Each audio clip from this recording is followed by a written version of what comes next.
야구야구 김영준입니다. 그동안 보라스는 배짱 장사가 가능했습니다. 독과점까지는 아니더라도 뛰어난 선수들을 잔뜩 거느리고 있어 시장을 컨트롤하는 것이 가능했기 때문입니다. 화이삭스는 한때 보라스 고객을 보이콧했지만 드래프트에 나오는 선수들까지 보라스 선수들로 도배되자 백기를 들었던 적이 있습니다. 보라스는 협상이 잘 풀리지 않으면 단장을 패싱하고 바로 구단주에게 전화를 넣습니다. 프린스 필더와 브라이스 하퍼가 그런 과정을 통해 계약했습니다. 보라스는 장기전에 돌입하면 늘 마지막 라운드에서 승리했고 보라스의 실패를 고대하는 사람들은 그때마다 리얼 월드를 느껴야 했습니다. 하지만 이번에는 정말로 보라스의 불패 신화에 금이 갈지도 모르겠습니다. 스프링 트레이닝이 시작한 시점에서 보라스 선수들은 전혀 팔리지 않고 있기 때문입니다. 트레이드 루머스 랭킹을 기준으로 상위 10명의 FA 선수들은 보라스 선수가 4명, 그렇지 않은 선수가 6명이었습니다. 1위 오타니, 3위 야마모토, 5위 에런 놀라,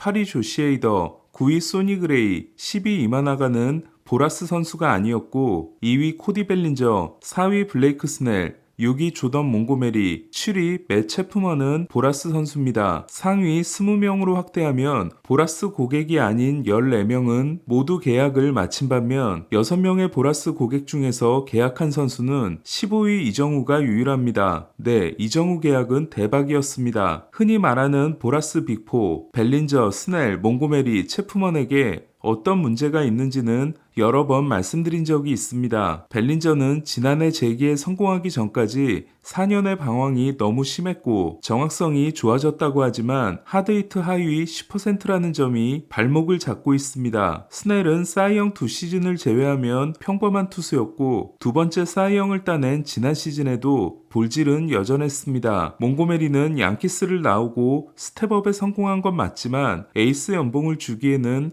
검증된 기간이 짧고 낮은 타율을 만회할 만한 홈런수를 기록하지 못하고 있는 체프먼은 장기인 수비도 예전 같지 않습니다. 하지만 그동안 보라스가 약점이 없는 선수들만 팔았던 건 아닙니다. 그동안 보라스는 장기전에서 불패의 신화를 써왔습니다. 2018년 다르비슈는 컵스와 6년 1억 2,600만 달러 계약을 2월 13일에 맺었고 얼마 전 은퇴를 선언한 에릭 호스먼은 2월 19일에 샌디에고와 8년 1억 4,400만 달러 계약을 맺습니다. JD 마르티네스가 보스턴과 맺은 5년 1억 1천만 달러 계약은 2월 26일이었습니다. 제이크 아리에타와 필라델피아의 4년 7,500만 달러 계약은 3월 12일에 있었고 알렉스 콥은 3월 21일에 볼티모어와 4년 5,700만 달러 계약을 맺습니다. 컵스의 1억 달러 연장 계약을 거절했던 아리에타가 7,500만 달러에 그치고 JD도 2억 달러 요구를 관철시키지 못했지만 대신 호스머 대박이 터지고 다르비슈도 성공이라는 평가였습니다. 하지만 이번에는 보라스가 처음 책정한 벨린저 3억 달러와 스넬 2억 7천만 달러, 몽고메리 2억 달러 등은 그저 농담이 되어버렸습니다. 월스트리트 저널은 보라스에 대해 몽고메리보다 스넬을 먼저 계약하려고 한 계획이 꼬인 거라는 지적을 했습니다. 그동안 보라스는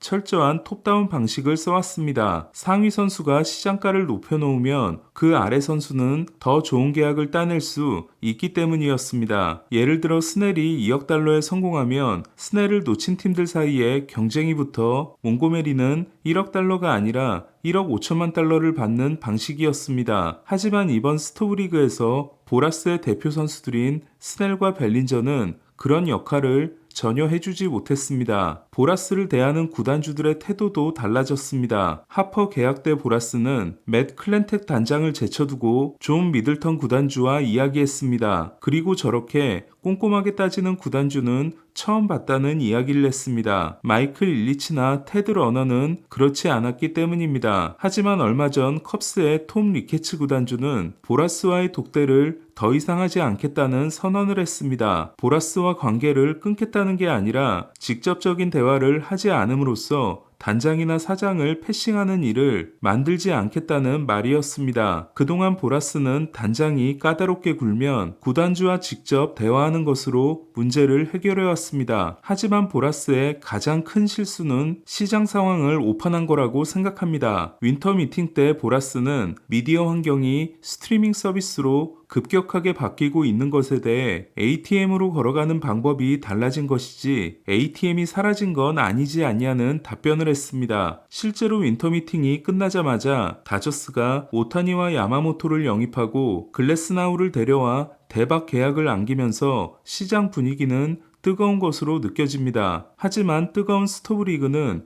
이정우가 샌프란시스코와 계약하는 순간 거기까지였습니다. 2022년 미국의 케이블 TV 가입자는 최고점이었던 2014년 대비 30%가 감소했습니다. 지금은 더 줄었을 거라고 생각합니다. 광고에 특화된 스포츠인 야구는 특히 1년에 162경기를 하기 때문에 케이블 TV로부터 엄청난 사랑을 받았습니다. 다저스가 2013년 1월에 25년 83억 5천만 달러라는 천문학적인 계약을 맺고 에인절스와 텍사스도 연평균 1억 달러 돌파에 성공한 건 당시가 케이블 시대의 정점인 덕분이었습니다. 하지만 그로부터 10년이 지난 지금은 정반대의 상황이 펼쳐집니다. 2019년에 디즈니로부터 폭스 스포츠 채널을 109억 달러에 인수해 미 프로스포츠 42개 팀의 중계권을 가지게 된 다이아몬드 스포츠 그룹이 파산을 신청하고 메이저리그 4개 팀의 중계권을 가진 AT&T 스포츠넷도 중계권을 반납하고 싶다는 의사를 밝히면서 메이저리그는 30팀 중 18개 팀이 중계권에 문제가 생겼습니다. TV 계약은 15년, 20년씩 맺기 때문에 케이블 TV의 전성기 때 갱신 기간이 아니었던 팀들은 계약이 끝나기만을 기다렸지만 그 사이 케이블 시장이 붕괴된 겁니다. 이는 NFL을 제외한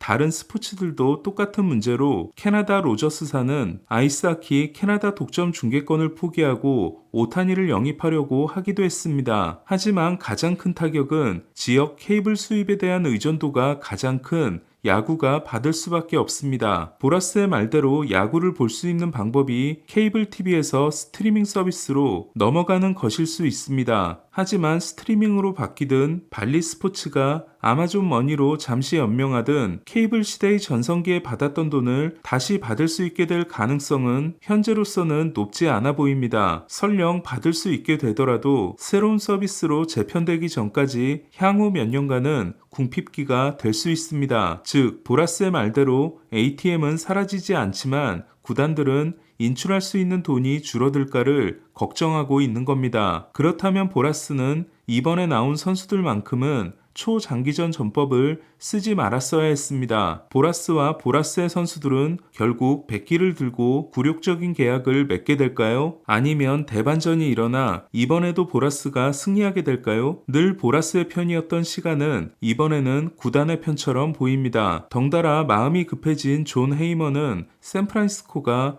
호르헤 솔레어와 3년 4,200만 달러 계약을 맺기 전에 JD 마르티네스에게 제안을 했지만 거절당했다는 소식을 전했습니다. 헤이먼이 전하는 보라스 빅4의 소식은 지금까지 별 내용이 없습니다. 코엔 구단주는 알론소에 대해 그를 지키고 싶습니다. 그는 우리 팀의 중요한 파트입니다. 팬들이 느끼는 애정을 잘 알고 있습니다. 저는 귀머거리가 아닙니다. 라고 했습니다. 또한 코엔은 알론소가 55홈런을 쳐서 날 힘들게 했으면 좋겠다는 말을 했습니다. 에이전트를 보라스로 바꾼 알론소는 올 시즌이 끝나면 FA가 됩니다. 샌디에고 마이크 쉴트 감독은 잭슨 메릴이 중견수로 뛸 가능성을 배제하지 않고 있다고 했습니다. 메릴이 중견수를 차지하게 되면 샌디에고는 우익수 타티스, 중견수 메릴에 프로파가 좌익수를 맡고 아소카를 백업으로 돌리는 게 가능해집니다. 유격수 유망주인 메릴은 3루수에서 좌익수로 전환해 8개의 골드글러브를 따낸